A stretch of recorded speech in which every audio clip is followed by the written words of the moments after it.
The night the tank exploded, I was standing on my porch watching the hill collapse under the weight of their arrogance. In less than 2 minutes, the flood swallowed the HOA office glass walls, files, computers, even Tricia's precious white Lexus. I'd warned them for months. They called me paranoid. Turns out, I was the only one sane. It started weeks before that night. One Thursday morning, I felt a vibration under my boots, subtle at first, like distant roadwork, except there were no roads being worked on out here. My name's Raymond Keller. I spent 23 years as a military engineer building bridges, defusing bombs, surviving stupidity at every level of command. After retirement, I bought this place on the edge of Briarwood Ridge for one reason: peace. The backyard faced a patch of pines and a slope the HOA called buffer land. No one could build on it. That's what I was told until that morning when I stepped out with my coffee and saw a bright yellow backhoe clawing into the earth behind my fence. Men in neon vests were marking lines. A truck was unloading steel columns. I shouted, "Hey, what's going on?" One of them barely looked up. Water facility project. HOA directive. My gut sank. I hadn't seen a single notice, no email, no vote, nothing. I called Tricia Dorsey, our ever-cheerful HOA president, the kind of woman who spoke like she was narrating a commercial for herself. She picked up with that syrupy tone.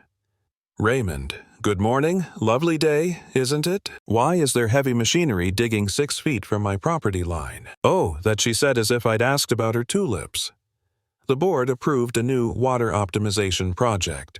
It's going to elevate our neighborhood's sustainability image. You didn't notify adjacent homeowners. She sighed like I was a child interrupting her manicure. It was discussed in the January meeting. I was at that meeting. There was no mention of a water facility. Well, we finalized details afterward. The bylaws allow the HOA to build on common land if it benefits the community. That slope is fractured shale and fill dirt, Tricia. If you store water there, you're building a pressure bomb. Her tone hardened. "You're retired, Raymond. Try not to stress yourself." Then she hung up. That click stayed with me longer than it should have. By Saturday, they'd poured the foundation. By Monday, my fence was leaning. When I mentioned it to Jason Flynn, one of the younger HOA reps, he shrugged. "Maybe it's just age, Ray. Those fences don't last forever." "Sure, kid, and I'm Santa Claus." The next week, they rolled in the tank segments, shiny stainless steel, and about as out of place as a missile silo in suburbia. I filed 3 complaints, got 3 polite form letters back. I asked to speak at the next HOA meeting. They gave me 5 minutes. I brought diagrams, soil data, EPA citations. Halfway through, someone laughed. "Raymond, I think you've seen too many movies. Tanks don't explode." When I left that meeting, I could feel their eyes on my back the way people look at the guy they've already decided is crazy. I tried to shake it off, but the next morning I found a hairline crack running across my basement floor. Fresh. I tapped it with a screwdriver hollow underneath. The ground was shifting. That night I called an old Army buddy, Sergeant Eddie Morales. He specialized in structural integrity testing. When I told him what was happening, he didn't hesitate. "You've got active compaction on a grade. That's suicide." 2 days later, he drove down with a ground-penetrating radar unit strapped to his truck. We ran scans before dawn while the crews were still drinking coffee. After an hour, he showed me the screen, bright blue voids under the tank pad. "Uneven compaction," he said. "You overfill that tank, you'll compromise the entire slope, and with pressure, that's a hydraulic missile." I didn't smile. I just said, "Send me the data." I printed every page, bound it, labeled it, and walked straight into the city's building department the next morning.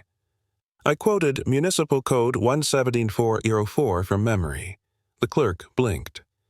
"Sir, the HOA filed this as a utility upgrade. They're exempt from full structural review." "Exempt," I snapped. "They're building a high-capacity tank over homes. That's not an upgrade, that's negligence." He shrugged. "Legally, it's a gray area. Gray areas get people killed." He didn't have an answer. No one ever does when paperwork outweighs common sense. Days later, I got a notice from the HOA, covenant violation. Unauthorized third-party soil testing. Fine, $250. When I called Tricia, she acted like I'd stolen state secrets. You accessed HOA property without authorization, Raymond. That's a violation. I used radar for my side of the fence. That still counts, and if this harassment continues, we may escalate to legal action. You're threatening to sue me for saving your damn neighborhood. I'm protecting our interests, she said and hung up again. That night I didn't feel angry. I felt tired, like I'd been dropped back into some endless bureaucratic trench where reason didn't matter. For a while I even thought about quitting, letting the slope slide, letting nature handle what people refused to see. But then it rained. A soft drizzle that ran off the tank base in a pattern I knew too well downhill toward my foundation. Nature doesn't care about bylaws, water doesn't respect power, and I realized if I walked away someone else would pay the price. So I got back to work. I wrote a 13-page engineering risk report filed under the same standards we used in combat zones. The next HOA meeting was packed 30 people, fluorescent lights buzzing overhead. Tricia introduced me like I was the evening's entertainment. Mr. Keller has some thoughts for us tonight. I laid my binder on the lectern. The tank you're building violates FEMA slope retention criteria. The soil is unstable. The hydrostatic pressure at capacity exceeds your safety margin by 40%. If it fails, the water will flow directly downhill into your office. The room chuckled. Dale Vickers, the board treasurer, grinned. Are we really entertaining the idea that we've built a death tank behind Mr. Keller's house? I kept my hands steady. I'm not asking you to believe me. I'm asking you to look at the data. Tricia smiled, smooth as ice. Raymond, perhaps this neighborhood isn't the right fit for you. That line, that's what they do when they can't argue facts. They push you out, make you the problem. 2 days later, Jason handed me a USB drive. He slipped it to me under a coffee cup. Inside were the HOA's design files. I opened them on my old drafting table, the same one I'd used in Bosnia. My stomach nodded. The plans were prefab templates meant for flat municipal sites. No slope testing, no overflow channels, no structural analysis. It was a disaster waiting to happen. I cross-referenced the specs with FEMA standards. They violated at least 3. I compiled everything into a full report and drove it to a city engineer named Darius Pham. Sharp guy, calm voice. He flipped through my binder, eyes narrowing. They can't do this, he said. Give me until Monday. But Monday never came. Instead, I got a letter stamped with the city seal. No evidence of imminent danger. No further action required. That's when I knew Tricia had made her calls the kind that don't leave paper trails. That evening, the tank filled for the first time. I heard it from my kitchen, a deep metallic groan followed by the vibration of water forcing its way through new pipes. Pictures rattled on the walls. My dog barked, then hid under the table. I grabbed my flashlight and stepped outside. The tank gleamed in the beam, bulging slightly just enough for a trained eye to see. The slope below shimmered with runoff cutting new channels toward the HOA office downhill. I emailed the board. The tank is unstable. If it bursts, someone will be liable. An hour later, their lawyer replied, cease all further communication. Continued harassment will result in legal action. That's when I stopped playing defense. I mounted a GoPro in my window and started recording every vibration, every rainfall, every hum of that cursed pump. Jason came by one night, pale, sweating. They skipped the final inspection, he whispered.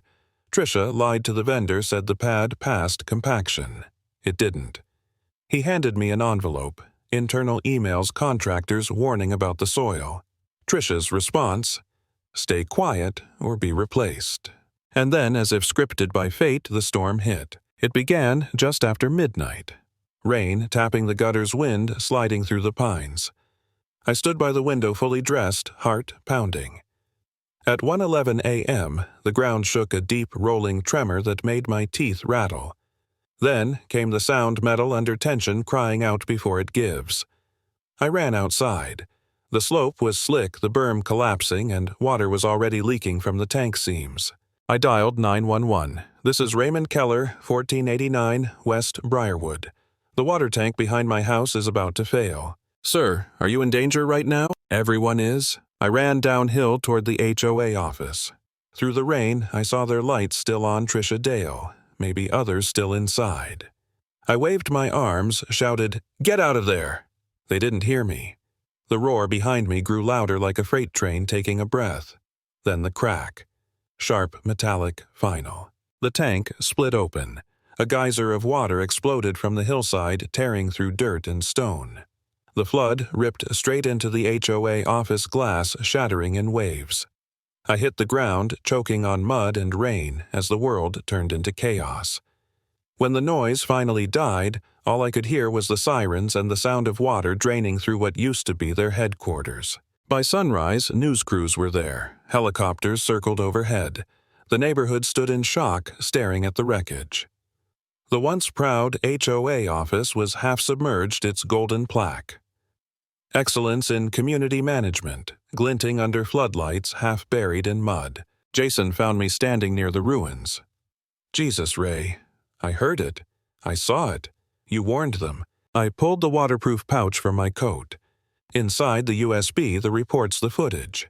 They did this to themselves. By noon, my video was everywhere: local news, social media, the HOA forum where they once mocked me. People commented, "Didn't he warn them?" That's Raymond's voice in the video.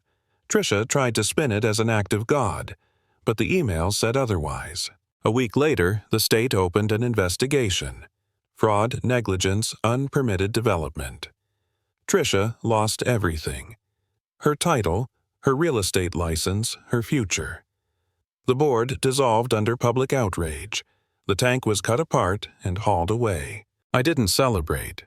I just stood on the hill one morning where the earth had healed over green grass where steel once stood.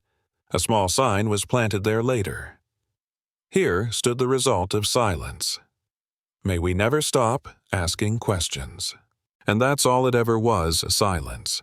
Silence that built a bomb behind my home. Silence that ignored every warning, and silence that finally broke when the water came roaring down. Lesson. When those in power tell you to stop worrying, that's when you start paying attention.